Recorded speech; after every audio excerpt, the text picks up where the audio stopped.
साथियों नमस्कार। हम भारतीय इतिहास से संबंधित महत्वपूर्ण प्रश्नों की सीरीज कर रहे थे। उसमें हमने पहला टॉपिक कर लिया था 1857 की क्रांति। अब आज दूसरा टॉपिक करते हैं दोस्तों, ब्रिटिश भारत में सामाजिक धार्मिक सुधार आंदोलन। इससे संबंधित महत्वपूर्ण एमसीक्यू करेंगे दोस्तों।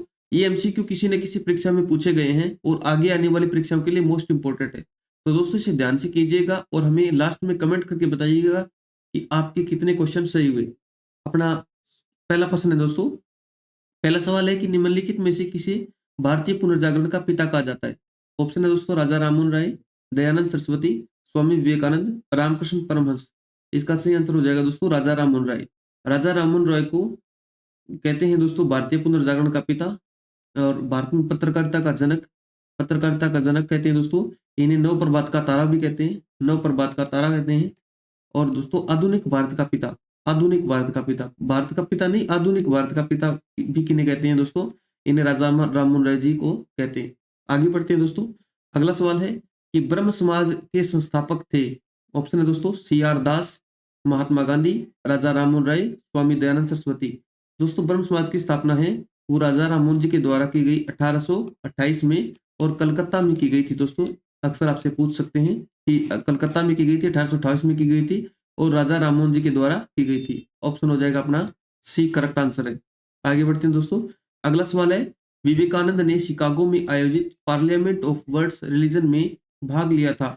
कब भाग लिया था? ऑप्शन है दोस्तों 1872, 1890, 1893, 1901। इसका सही आंसर हो जाएगा दोस्तों ऑप्शन सी 1893। आगे बढ़ते हैं। अगला सवाल है दोस्तों निम्नलिखित युग में से कौन सुमेलित नहीं है। ऑप्शन है दोस्तों राजा राममोहन राय ब्रह्म समाज, Swami Dayanand Saraswati Arya Samaj, Swami Vivekananda Ramakrishna Paramhansa Ramakrishna Mission, Mahadev Govind Ranade Theosophical Society. दोस्तों हमें पता है राजा राममोहन राय ने 1828 में कलकत्ता के अंदर ब्रह्म समाज की स्थापना की थी और स्वामी दयानंद सरस्वती ने आर्य समाज की स्थापना की थी दोस्तों 1875 में। और कहाँ पे की थी दोस्तों? ये बंबई में की थी। और आगे बढ़ते हैं। इसमें स्वामी विवेकानंद जी ने रामकृष्ण मिशन की स्थापना की थी। ये की थी दोस्तों 1897 में। तो इस प्रकार से अपना आंसर हो जाएगा ऑप्शन डी थियोसॉफिकल सोसाइटी है दोस्तों। इसकी स्थापना एक अंग्रेज थी प्रेटोना ब्लावत्स्की। क्या था नाम उसका दोस्तों? प्रेटोना ब्लावत्स्की, ब्लावत्स्की इन्होंने की थी। और इसका एक मुख्यालय अडियार अडियार है ना, अडियार पड़ता है दोस्तों चेन्नई के अंदर। इसके अंदर इसका अंतरराष्ट्रीय मुख्यालय भी खोला गया था अडियार चेन्नई में। तो ऑप्शन हो जाएगा दोस्तों ऑप्शन डी है वो इनकरेक्ट है। इनमें से असुमेलित पूछा है दोस्तों, सुमेलित नहीं है वो पूछा है। तो ये तीन सही सुमेलित है और ये सुमेलित नहीं है। आगे बढ़ते हैं दोस्तों। अगला सवाल है कि निम्नलिखित संगठनों में से किसने शुद्धि आंदोलन का समर्थन किया था। ऑप्शन है दोस्तों आर्य समाज, ब्रह्म समाज, देव समाज, प्रार्थना समाज। दोस्तों शुद्धि आंदोलन का मतलब है जो हिंदू धर्म है उनको त्याग करके अन्य धर्म जो ईसाई या मुस्लिम धर्म को अपनाने वाले लोग हैं उनको वापस से हिंदू धर्म के लेकर के आना, ये शुद्धि आंदोलन था। और ये दोस्तों आर्य समाज के द्वारा चलाया गया था। तो ऑप्शन अपना ए अपना सही आंसर हो जाएगा आर्य समाज। आगे बढ़ते हैं दोस्तों। अगला सवाल है निम्न में से किसने कहा था अच्छा शासन स्वशासन का स्थानापन्न नहीं हो सकता। नहीं है मतलब कितना ही अच्छा शासन हो वो स्वशासन का स्थान नहीं ले सकता। ये ऐसा किसने कहा था दोस्तों? ऑप्शन है लोकमान्य तिलक, स्वामी विवेकानंद, स्वामी दयानंद, रविंद्रनाथ टैगोर। तो दोस्तों ऐसा स्वामी दयानंद ने कहा था। इसका आंसर हो जाएगा दोस्तों ऑप्शन सी। आगे बढ़ते हैं। अगला सवाल है दोस्तों पश्चिमी भारत के डी के कर्वे का नाम निम्नलिखित में से किस संदर्भ में आता है। ऑप्शन है दोस्तों ऑप्शन नहीं सॉरी पहले कथन देखिए सती प्रथा किस संदर्भ में आता है, बाल शिशु हत्या या स्त्री शिक्षा या विधवा पुनर्विवाह। हमें दोस्तों इस कूट में से चयन करना है। इनमें से कौन कौन से के संबंध में डीवी कर्वे का नाम आता है। ऑप्शन फर्स्ट और सेकंड, फर्स्ट और फोर्थ, थर्ड और फोर्थ, सेकंड और थर्ड। दोस्तों इन्होंने सती प्रथा, स्त्री शिक्षा और विधवा पुनर्विवाह पर काम किया था। तो थर्ड और फोर्थ वाला ऑप्शन अपना सही आंसर हो जाएगा। तो ऑप्शन सी जो है यहाँ पर डी लिख रखा है, यहाँ सी होना चाहिए था, यहाँ बी होना चाहिए था।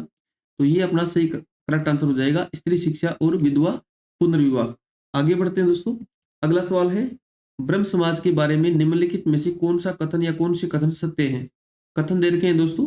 पहला कथन दे रखा है इसने मूर्ति पूजा का विरोध किया। दूसरा कथन दे रखा है धार्मिक ग्रंथों की व्याख्या के लिए इन्होंने पुरोहित वर्ग को अस्वीकार किया। तीसरा कथन दे रखा है इसने इस सिद्धांत का प्रचार किया कि वेद त्रुटिहीन है। निम्नलिखित कूटों के आधार पर सही उत्तर का चयन करना है। कौन से कथन सत्य हैं? सत्य पूछ रखा है दोस्तों, कौन से सत्य हैं? केवल फर्स्ट और सेकंड, केवल थर्ड, या फर्स्ट सेकंड थर्ड तीनों। तो पहला कथन इसका दोस्तों ब्रह्म समाज के बारे में पूछ रखा है, तो इसने मूर्ति पूजा का विरोध किया था। बिल्कुल सही बात है दोस्तों, ये ब्रह्म समाज के बारे में बिल्कुल सत्य है। दूसरा है धार्मिक ग्रंथों की व्याख्या के लिए इसने पुरोहित वर्ग को अस्वीकार किया था। ये भी बिल्कुल बात सही है दोस्तों, दूसरा कथन भी सत्य है। तीसरा है इसने इस सिद्धांत का प्रचार किया कि वेद त्रुटि है। ये दोस्तों आर्य समाज से संबंधित बात है, ये ब्रह्म समाज से संबंधित बात नहीं है दोस्तों, ये आर्य समाज से संबंधित बात है। तो फर्स्ट और सेकंड कथन जो है वो सही हो जाएगा, यानी अपना आंसर हो जाएगा ऑप्शन बी, केवल फर्स्ट और सेकंड। आगे बढ़ते हैं दोस्तों। अगला सवाल है कि रामकृष्ण मिशन की स्थापना 1897 में किसके द्वारा की गई थी? तो दोस्तों ऑप्शन है अपने विवेकानंद, गोपाल कृष्ण गोखले, रामकृष्ण परमहंस, श्यामजी कृष्ण वर्मा। दोस्तों रामकृष्ण जी है वो विवेकानंद जी के गुरु माने जाते हैं, तो विवेकानंद जी ने 1897 के अंदर और रामकृष्ण मिशन की स्थापना की थी। तो ऑप्शन अपना ए सही हो जाएगा। आगे बढ़ते हैं दोस्तों। अगला प्रश्न है प्रार्थना समाज के संस्थापक कौन है? दोस्तों ऑप्शन है आत्मारंग पांडुरंग, तिलक, एनी बेसेंट, रास बिहारी बोस। तो अपना ऑप्शन हो जाएगा इसमें ऑप्शन ए अपना करेक्ट आंसर है दोस्तों। आत्माराम पांडुरंग जी ने प्रार्थना समाज की स्थापना 1867 में की थी। आगे बढ़ते हैं दोस्तों। अगला सवाल है 19वीं शताब्दी के धर्म एवं समाज सुधार आंदोलनों ने जनसंख्या के किस वर्ग को मुख्यतः आकर्षित किया? ऑप्शन है दोस्तों बुद्धिजीवी, अगला नगरीय उच्च जातियां, निर्धन सर्व समाज वर्ग, उदार रजवाड़े। ऑप्शन दे रखा है दोस्तों केवल फर्स्ट और सेकंड, फर्स्ट सेकंड थर्ड, और फर्स्ट सेकंड और फोर्थ। तो दोस्तों निर्धन सर्व समाज है वो अपने पुराने जो पारंपरिक जो रीति रिवाज है वो चले आ रहे थे, उनको उन्होंने बदला नहीं, यानी उनमें रीति रिवाज है, पुराने रीति रिवाज है, उनको नहीं छोड़ा। किन्होंने नहीं छोड़ा? जो निर्धन वर्ग है ना उन्होंने नहीं छोड़ा। यानी ये जो समाज और धर्म सुधार आंदोलन है इनका सर्वाधिक प्रभाव बुद्धिजीवी पर पड़ा, नगरीय उच्च जातियों पर पड़ा और उदार रजवाड़ों पर पड़ा। जो निर्धन वर्ग है वो इनसे कनेक्ट नहीं कर पाया इन बातों को। तो फर्स्ट सेकंड और फोर्थ अपना सही आंसर हो जाएगा, फर्स्ट सेकंड और फोर्थ। ऑप्शन डी अपना सही करेक्ट आंसर हो जाएगा। जो निर्धन वर्ग है उन्होंने देखो दोस्तों आज भी अपने ग्रामीण क्षेत्र जो है ना, कम पढ़ा लिखा जो पिछड़ा हुआ क्षेत्र है, उन क्षेत्रों के अंदर पुराने रीति रिवाज जो है वो आज भी चले आ रहे हैं। उन पर समाज सुधार और धार्मिक आंदोलन जो होते हैं उनका प्रभाव कम पड़ता है दोस्तों, क्योंकि वो पुराने वो कहते हैं ना ट्रेडिशन बन चुका है उनका, पुरानी परंपराएं हैं, उन पर बहुत ज्यादा विश्वास करते हैं वो लोग। तो इसका इसमें आपको थर्ड ऑप्शन वो इस पर इनको मुख्य आकर्षित नहीं किया था, फर्स्ट सेकंड और फोर्थ को किया था। इसका आंसर हो जाएगा दोस्तों ऑप्शन डी, फर्स्ट सेकंड और फोर्थ। अगला सवाल है दोस्तों कि सत्य शोधक समाज ने संगठित किया था। दोस्तों सत्य शोधक समाज है ये उनकी स्थापना ज्योतिबा फुले जी ने की थी, और ये इसने किसको संगठित किया था इसके बारे में पूछ रखा है। ऑप्शन है बिहार में आदिवासियों के उन्नयन का आंदोलन, गुजरात में मंदिर प्रवेश का एक आंदोलन, महाराष्ट्र का एक जाति विरोधी और पिछड़े वर्गों के उत्थान हेतु आंदोलन, और पंजाब का किसान आंदोलन। तो दोस्तों सत्य शोधक समाज जो है उन्होंने जो जाति विरोधी और पिछड़े वर्ग है उनके उत्थानों के लिए कार्य किया था महाराष्ट्र के अंदर। तो अपना आंसर ऑप्शन हो जाएगा सी, अपना सही आंसर हो जाएगा। करेक्ट आंसर है दोस्तों ऑप्शन सी। आगे बढ़ते हैं। अगला सवाल है दोस्तों शारदा अधिनियम के अंतर्गत लड़कियों और लड़कों के विवाह की न्यूनतम आयु क्रम से कितने निर्धारित की गई? ऑप्शन है दोस्तों 12 और 16, 14 और 18, 15 और 21, 16 और 22। दोस्तों लड़कियों की उम्र 14 वर्ष और लड़कों की विवाह की उम्र 18 वर्ष निर्धारित की गई थी। और किसके द्वारा? शारदा अधिनियम के द्वारा। ये शारदा अधिनियम कब आया था दोस्तों? 1929 में आया था। और अजमेर के एक प्रसिद्ध वो कहते हैं ना समाज सुधारक थे जिनका नाम था हरविलास शारदा, हरविलास शारदा। उनका प्रयास रहा था और उन्हीं के नाम पर इस एक्ट का नाम रखा गया था शारदा एक्ट। और ये आया था 1929 में। इन्होंने लड़कियों की उम्र 14 वर्ष और लड़कों की विवाह की उम्र 18 वर्ष निर्धारित की थी। तो अपना आंसर हो जाएगा दोस्तों ऑप्शन बी, अपना करेक्ट आंसर हो जाएगा। आगे बढ़ते हैं। अगला सवाल है दोस्तों निम्नलिखित में से किस प्रख्यात समाज सुधारक ने ज्ञान योग, कर्म योग, राजयोग नामक पुस्तकें लिखी है? ऑप्शन है दूसरा स्वामी विवेकानंद, राणा डे, राजा राममोहन राय, स्वामी रामकृष्ण परमहंस। तो अपना आंसर हो जाएगा दोस्तों ऑप्शन ए, स्वामी विवेकानंद जी की पुस्तक है ये, ज्ञान योग, कर्म योग और राजयोग। आगे बढ़ते हैं दोस्तों। अगला सवाल है राजा राममोहन राय द्वारा स्थापित प्रथम संस्था थी ब्रह्म समाज, प्रार्थना समाज, आत्मीय सभा, तत्वबोधिनी सभा। तो दोस्तों ब्रह्म समाज की स्थापना राजा राममोहन राय जी ने 1828 में की थी। और प्रार्थना समाज की स्थापना आत्माराम पांडुरंग जी ने की थी। और ये की गई थी दोस्तों 1867 में, 1867 में। आत्मीय सभा है वो 1815 में और राजा राममोहन राय जी के द्वारा स्थापित की गई थी। और तत्वबोधिनी सभा का दोस्तों 1839 में स्थापना होती है। और ये करते हैं देवेंद्र नाथ टैगोर जी।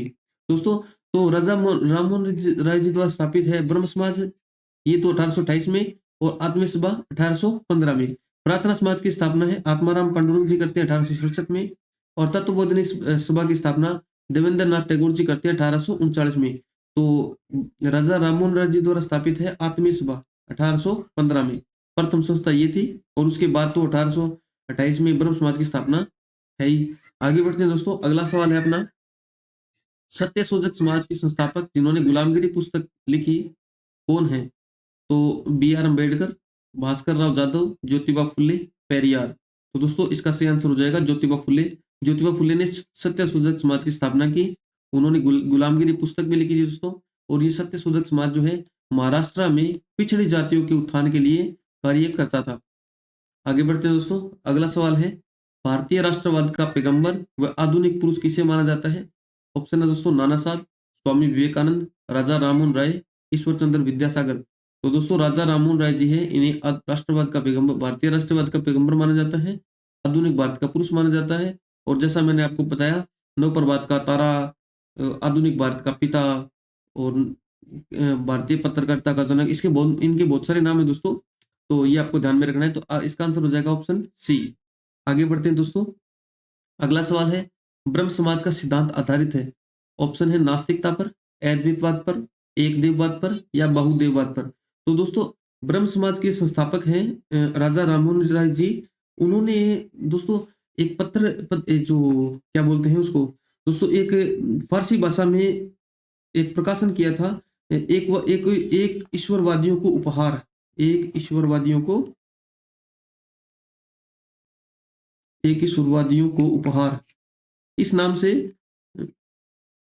एक फारसी भाषा में लेख लिखा था दोस्तों उन्होंने।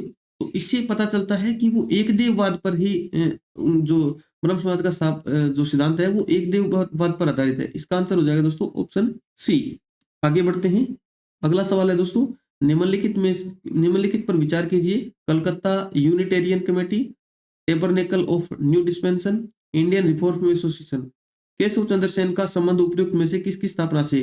दोस्तों केशव चंद्र सेन जी का संबंध जो है वो है टेबरनेकल ऑफ न्यू डिस्पेंसन से और इंडियन रिफॉर्म एसोसिएशन से। तो 2 और 3 से इनका संबंध है। तो ऑप्शन पहला है केवल 1 और 3, केवल 3, केवल 2 और 3, 1 2 3। तो अपना आंसर हो जाएगा दोस्तों ऑप्शन सी, केवल 2 और 3। आगे बढ़ते हैं दोस्तों, अगला सवाल है, निम्नलिखित में से किस समाज सुधारक ने 1826 में जूरी अधिनियम का घोर विरोध किया था? ये प्रश्न भी दोस्तों किसी स्टेट पीसीएस की प्री एग्जाम में आया हुआ है। तो इसका आंसर हो जाएगा दोस्तों, ऑप्शन है ईश्वर चंद्र विद्यासागर, राजा राममोहन राय, महादेव गोविंद रानाडे और राजनारायण बसु। तो दोस्तों जूरी अधिनियम का घोर विरोध किया था दोस्तों, वो राजा राममोहन राय जी ने किया था। ऑप्शन बी इसका करेक्ट आंसर हो जाएगा। तो दोस्तों इस प्रकार से आपको बताने हैं कि इस टॉपिक से आपके कितने क्वेश्चन सही हुए, कमेंट बॉक्स में छापिएगा। और आगे आने वाले सभी एमसीक्यू के लिए अलग अलग टॉपिकों पर दोस्तों, आगे सभी टॉपिकों पर आपको एमसीक्यू मिलेंगे और आपकी तैयारी को बूस्ट करेंगे। इसके लिए आप हमारे चैनल को सब्सक्राइब कीजिए। थैंक यू दोस्तों।